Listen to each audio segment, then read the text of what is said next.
Big win on Friday. How exciting was it for you, for this program, to kind of continue what y'all are out to do? It was a big deal to all of our players and our coaches and our program that that we continued our playoff streak. It's been a lot of fun this year. It's been a kind of a work in progress. The whole year's kind of been that way, trying to get better each week and starting some young kids that don't have experience, and now they do, and trying to get better each week and see them develop. And so we've got a lot of that stuff done, and getting in the playoffs was something we certainly wanted to be able to say that we did, and didn't want to break that streak. And this group of seniors we had fought hard to do that. The start was a little slow, but y'all did manage to kind of keep pace with them. How much are y'all stressing this week to kind of really get this start going? Yeah, we approach this stuff the same way all the time, or real similar to the same way. And sometimes we come out and start play and get after it, and sometimes we don't.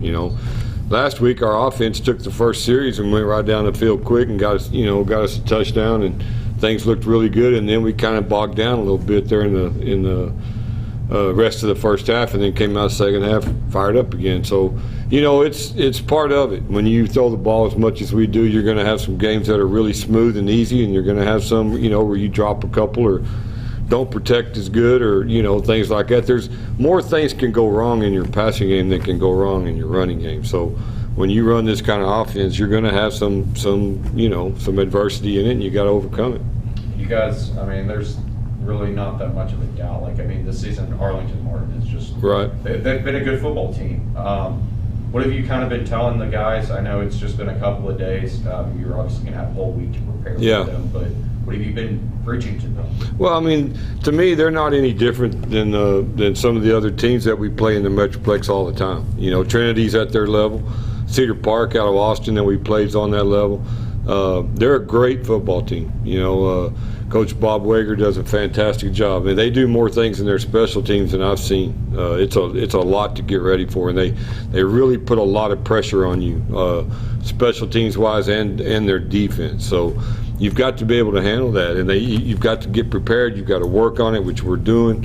But he's done a fantastic job there. When he got there, they weren't very good, and he's been there about as long as I've been here, and they've really turned the corner with him. And it's a formidable opponent. We played them my first 2 years in the playoffs here in 10 and 11. We played them both years. They were super good. They beat us both years. They're on that level again, but our program's a lot better than it was back then. So hopefully we can play with them. We've got to go to their house, and that's the way the rules are. And we've had that advantage here several times, and I like that rule. I think the district champion or the higher seed ought to get some advantage, and so we've got to go over there and take care of our business and play the best we can. That's all we can ask them to do. Their offense is really good, and they score a lot of points, obviously. But if you go and look at their stats, there's not really any one player anywhere that stands out. Right. They spread it around a lot. Does that make it tougher? Sure. To play for them? No, they're a hard team to get ready for a lot of reasons. They spread the ball around. They run a jillion different formations. They might just run one or two plays out of that formation, but it's all the kind of stuff that you got to get prepared for and have a plan for. And defensively, they're really tough for anybody, to study them and figure out exactly what to do. And then they've got really good kids doing it. Their quarterback is a really good quarterback. Reminds me of the Cedar Park kid a lot. He can run, throws the ball well. Probably the biggest running back that we've seen this year. Not size-wise, but he's a tall kid, and he probably weighs 210, and is a power runner. Good. They got 2 or 3 running backs, but one of them's really outstanding. They have great kick returners. It's going to be a big challenge for us, but we've played teams like this. We're in a district where we play teams just like that all the time. So we were 4-2 in district, so we've got to play well. But it's not like something that's going to just shock us. I don't think that will be the case at all. Defensively, they have a really good defensive line. They already have a kid that has offers from Texas and Colorado. How good is this defense? It's not just him, but from that linebacker position and all these other Yeah. spots. No, they're good. I mean, they're athletic. They're fast. They got a great scheme. Again, they're multiple on defense. They run 3-man front, 4-man front. They run a little bit of 3-3 stack. They just give you a ton of stuff that you have to get prepared for. And that's a testament to their coaching staff. You know, they make it they're a hard out. And they remind me of kind of when we played Bowie a few years ago here in San Angelo Stadium, and they were a favorite in that game. It was a by-district game, and we weren't given much of a chance, and we ended up pulling that thing out in 5 overtimes. So I don't think it's going to be 5 overtimes, but I do think that we got a shot to hang with them and play hard and get after it and see where it goes. You mentioned that, the fact that you guys have played already, obviously all the Metroplex teams in your district, Cedar Park, you guys have been challenged. I know probably early on in the year, some of those games, they're being so close, you're kind of just like, right. I wish we would have won that. Yeah. Looking at it now, I mean, how happy are you that those were on your schedule? Well, I mean, all 4 of those teams are in the playoffs.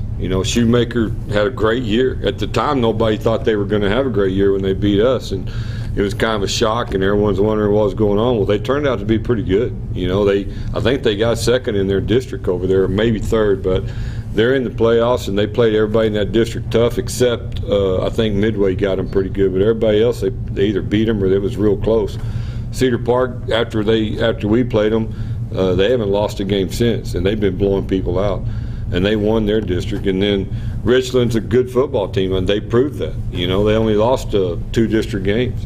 And then Trinity is awful good too. So the 4 teams that beat us are really good football playoff teams. And we were in Richland game. We had a chance right there. We were in the Cedar Park game. You should have beat them. Now the other 2, no. Trinity and Shoemaker, they whipped us. But I feel like we can play with these kinds of teams, these playoff 6A football teams out of Region 1, and we got to go show that on Friday. And is the key really, kind of the theme of the year has been consistency within a game from start to finish?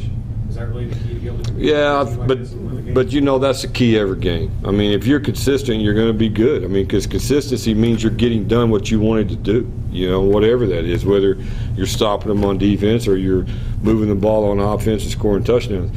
Everybody's, if you're a consistent football team, you're going to be successful. So that's a goal every week. Yes, we got to be consistent. There's no doubt. We got to come out fast. We got to, stay the course. Put points on the board when we have the ball, and do the best we can to contain them. Their quarterback has the ability, like you said, has the ability to throw the football. When I saw him, he did that exactly. How important is it for Anthony Gonzalez and Ty Casey to really kind of get pressure on him? Yeah, we do. We got it. It's kind of a two-edged sword though, because you can pressure him and he can escape. He's not really an escape artist where he wants to run. He wants to escape, get around, and then still deliver the ball. He can run. He's a good runner. He's a tough, dual threat. Like I said, he reminds me of the Cedar Park kid. He can throw the ball from different arm angles, put it accurate. We've got to pressure him, but we've also got to keep him in the pocket. We don't want to flush him. We would like to corral him, but we don't want him running around making plays with his feet. A win this week would likely mean a possible matchup against the Permian. Yeah. Hey, is that something that's? I know you got to take care of business this week, but have y'all kind of already? I know that it would either be them or Franklin. I know who's playing next and all that, and we've talked to those coaches because you have to. You have to prepare whether, no matter what the case is. So we've had discussions, but. We've got a long history with both those schools. Permian, obviously, and Franklin, we played them a lot since I've been here, and played them in the regular season and played them in the postseason. And they're both really good programs, and they're both really good teams. Franklin beat them earlier this year in the non-district, and Franklin's always one of the best El Paso teams. So I'm sure that'll be a battle, and we're going to be in one, and then after Friday, we'll see where it goes. Have y'all worked out any playoff logistics with them? Not really. No. We've talked, but we haven't nailed anything down. And with Permian coming up in the conversation, it reminds me of Coach Wager's story, which is pretty interesting. Are you familiar with the story? Yeah. Growing up in New York and reading Friday Night Lights and deciding like that he's going to become a Texas football coach and drive down to Texas, and that's what he did. And here he is now. How Just talk about how cool it is to be a part of Texas football in the playoffs and Yeah. and cool stories like that. Yeah, I mean, he's got it's a great story. I mean, from what I've been told, he was I think right out of college maybe up in New York, and read Friday Night Lights and always had an interest in high school football. And then he decided he was going to come to Texas and be a high school football coach. So that's what he did. The story is he left New York on his way to Texas, and I guess he went to school down here or something. Maybe he was already out of school. I don't know. But I know he started off in a junior high, and I think it was in Arlington or a Metroplex program. And then I worked his way up to being the head coach at Arlington Martin. And like I said, they do a fantastic job. And he's on our board of directors for the Texas High School Coach Association. And he's got a leadership role in this association and does a fantastic job. He seems like he's a good coach, and he prepares his kids well. I know that they've been ranked. They've gotten. I mentioned it already. They're considered a good football team. Do you think there's any possible way that they could come into Friday night's game and overlook you guys at all? I don't know. I mean, I don't think he's going to let that happen. I mean, we've played them before. They know who we are. We've had some success since then. Really, a lot of success. Those first 2 playoff years that we were here, we ran into them and they beat us both years. First year was pretty bad. Second year we stayed in the game, and we haven't seen them since. But since that time, this program has really taken off, and kind of expanded and gotten a lot better and more competitive on a state level. So, I mean, in 6A football, especially in Region 1, no one's overlooking anybody. Okay, guys. Hey, I'm going to continue.